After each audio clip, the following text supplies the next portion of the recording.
Olá, educadores mediatizados pelo mundo. Aqui é a Liboda do estado de Washington e eu estou falando aqui com uma educadora muito especial, a Muriel. Tudo bom, professora Muriel? Tudo bem? Boa tarde. Aqui é boa tarde. Ah, boa tarde. Aqui para mim é bem cedinho ainda, de manhã. A professora Muriel está no Rio Grande do Sul, né? Isso, Passo Fundo. Passo Fundo, muito bem. Então, pessoal que está ouvindo essa podcast, a gente está celebrando 15 anos da obra Conversa entre Educadores. A gente geralmente faz uma publicação bianual internacional e esse ano a gente decidiu inovar e trazer os educadores para um bate-papo mais informal. Vou deixar a professora Muriel se apresentar. Conta para nós um pouquinho da tua história, da tua formação. Ah, bom, meu nome é Muriel, né? Como a Eliane já falou, eu sou educadora. Sou formado em pedagogia, né? Tenho mestrado aí na área da educação. Sou formado pela Universidade Estadual de Londrina, onde é uma universidade que eu tenho um carinho enorme, né? Eu morei durante 12 anos, né, na cidade de Londrina, que fica no estado do Paraná. Tenho uma trajetória longa aí dentro dos movimentos populares, né? Que eu digo com muita ênfase que foi um espaço muito importante para minha formação, se não a mais importante, né? Então, ela vem em complemento aí com a minha formação acadêmica, mas a minha ação dentro dos movimentos populares, dentro dos movimentos políticos, me traz uma bagagem fundamental, inclusive para enriquecer o meu trabalho dentro da pesquisa acadêmica, assim. Hum, Hoje, né, tô também como estudante de direito, sou calouro de direito aí, então adentrando parabéns! mais uma trajetória e mais uma empreitada, mas muito feliz também com o processo. Gosto muito da área da docência e o direito aí vem para complementar esse processo. Parabéns pela tua trajetória. Então, atualmente acadêmica de direito, está atuando na área da educação? Ou informal, ou de alguma maneira? Sim, hoje eu trabalho com algumas consultorias acadêmicas, né? Então as pessoas me procuram para contribuir na ajuda de processo de mestrado, de doutorado, às vezes com alguma consultoria na área de TCCs, artigos, assim. Às vezes as pessoas têm um pouco de dificuldade e às vezes, né, a própria universidade acaba não dando conta, né, por conta da alta demanda. Então as pessoas às vezes me procuram para fazer umas co-orientações e para contribuir nesse sentido, assim. Olha que legal, é também assim que eu iniciei. Quando eu estudava, eu fazia algumas orientações com os colegas aí. Muito bem, professor Muriel. E tem um mestrado também? Já concluiu o seu mestrado? Sim, concluí o mestrado, já vai fazer um pouquinho mais de um ano. A minha área no mestrado, ele é da história da educação, né? Então, eu trabalho com a história da educação e eu trabalho especificamente com o campo do pensamento decolonial, né? Que ele é uma vertente hoje dentro da academia que tem ganhado um grande tamanho, né? Nos últimos 20 anos aí, principalmente no Brasil. Então, a gente trabalha aí com foco em pensadores, né? E olhares e territórios a partir da América Latina. Para quem está escutando essa podcast e não está familiarizado, pode explicar um pouquinho mais o que, seria essa educação decolonial, você falou, né? Sim.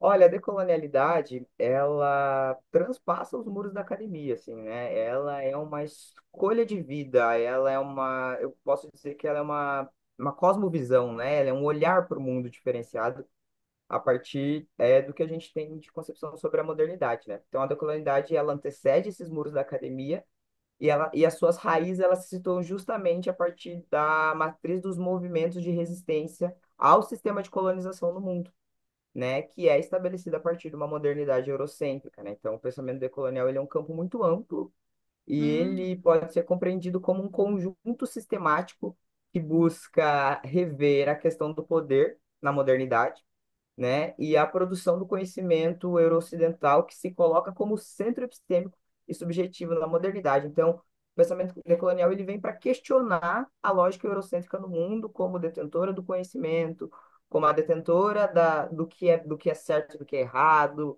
do que é normal e do que não é normal, do que é herói e quem não é herói, né? Então, o pensamento decolonial ele traz uma narrativa a gente chama de giro epistêmico, né? Então, ele passa a contar a história da modernidade a partir do olhar dos latino-americanos, dos povos originários, das pessoas em diáspora africana. Então, a gente traz um olhar de quem foi, de quem trouxe, de quem teve problemas e questões, principalmente voltadas para a violência dos Uhum. povos a partir da colonização, né? Então, a gente traz a intelectualidade, a subjetividade, os afetos a partir de um outro olhar, principalmente dos povos latino-americanos.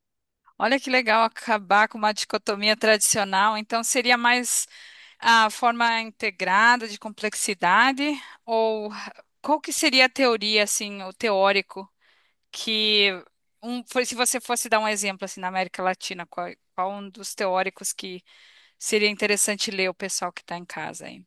Olha, um teórico fundamental, assim, ele é o Aníbal Quijano. Ele já faleceu e ele traz o conceito, sobretudo, de colonialidade do poder, né? Então, ele é o precursor, né, dessa categoria de análise, né? Então, a colonialidade do poder, ela é uma categoria de análise, porque a gente entende que existe uma face da modernidade que ela não é contada, né? E esses autores que principalmente estão dentro de um grupo chamado Modernidade e Colonialidade, eles trazem a colonialidade como essa face oculta, né? Que é essa face, essa narrativa não contada, assim, né? Eu trabalho especificamente com a Catherine Walsh, então na minha dissertação eu trago, né, como base, né, o Aníbal Quijano, Walter Mignolo e alguns outros teóricos desse grupo Modernidade e Colonialidade para fundamentar a minha discussão, mas eu trabalho principalmente com a Catherine Walsh, que é uma pedagoga, né? Então, ela traz o conceito de interculturalidade crítica, que é justamente isso que você falou, é uma integração. Então, a gente tira do centro a intelectualidade eurocêntrica e traz as outras discussões de intelectualidades para irem conversar. Então, a gente sai do triângulo e vai para um círculo, né? O Olha Paulo, que ela foi legal. interessante, ela Gostei foi da muito. analogia, gostei da analogia. Ah, Sim.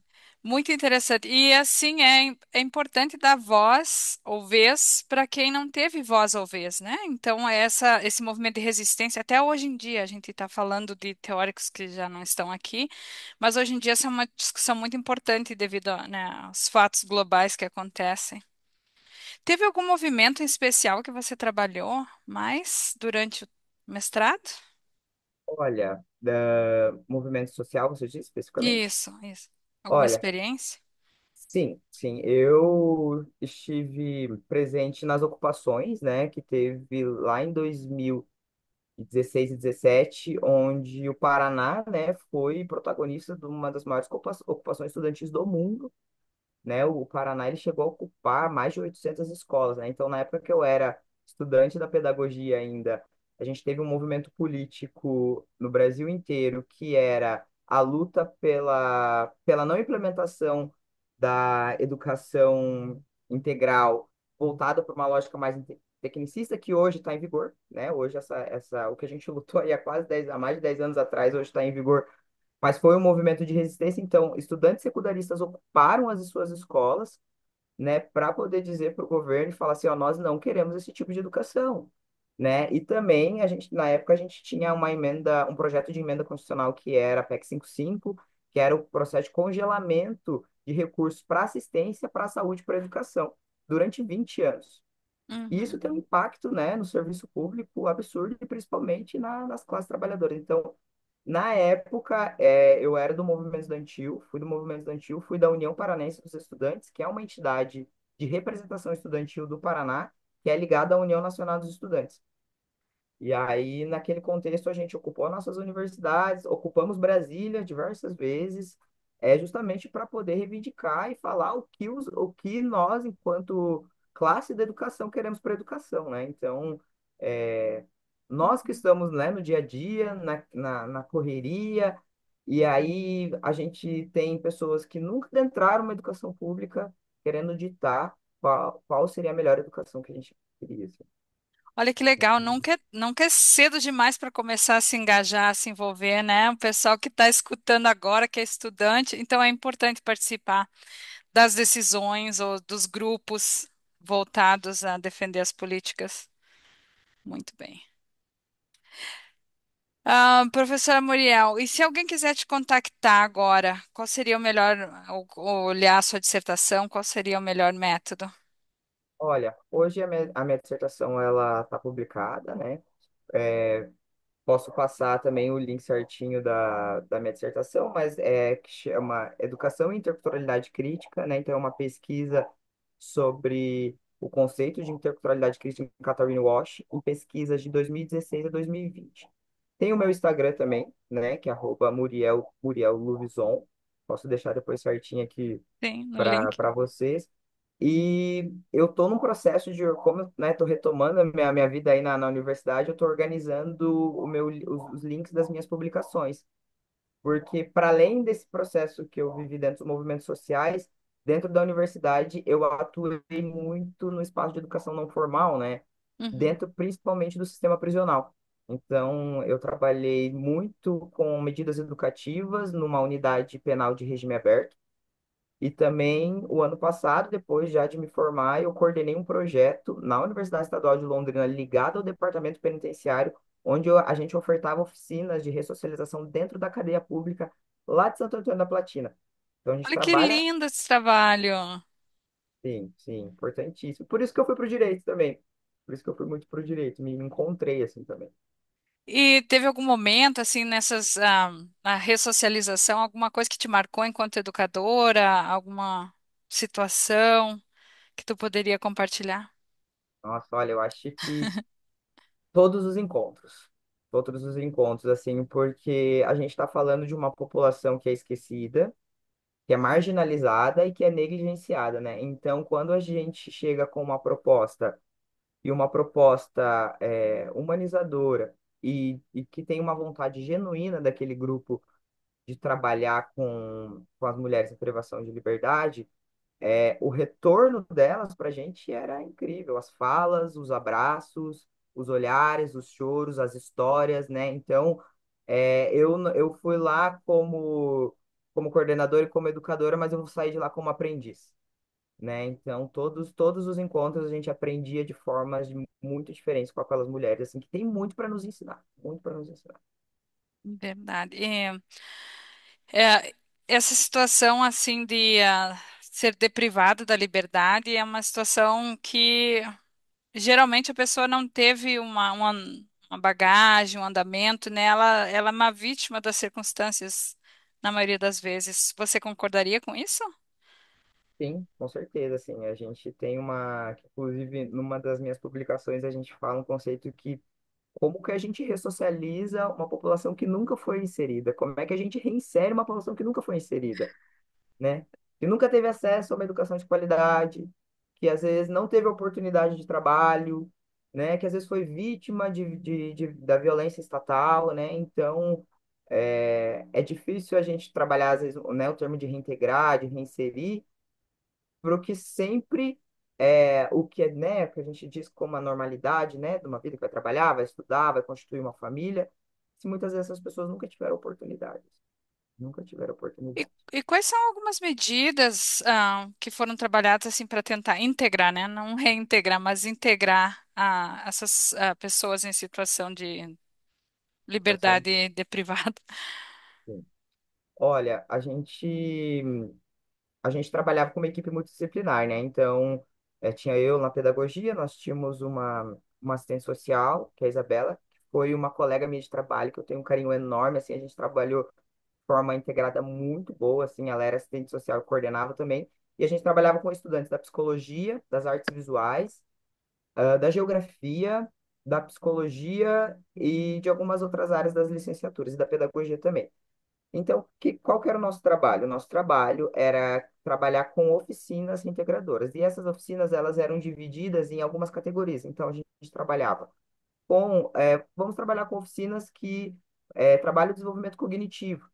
Vamos trabalhar que trabalha com a sensibilidade. Vamos trabalhar com fatores políticos e de direitos, né? Então, a gente trabalhava desde a produção delas entenderem os seus direitos e deveres, né, no que a gente tem dentro da legislação, nesse campo mais jurídico, mas também trabalhos assim, por exemplo, tem um termo que é muito legal que chama escrevivência, que é onde elas escreviam as suas histórias sem uma regra necessária do que é certo e errado, né?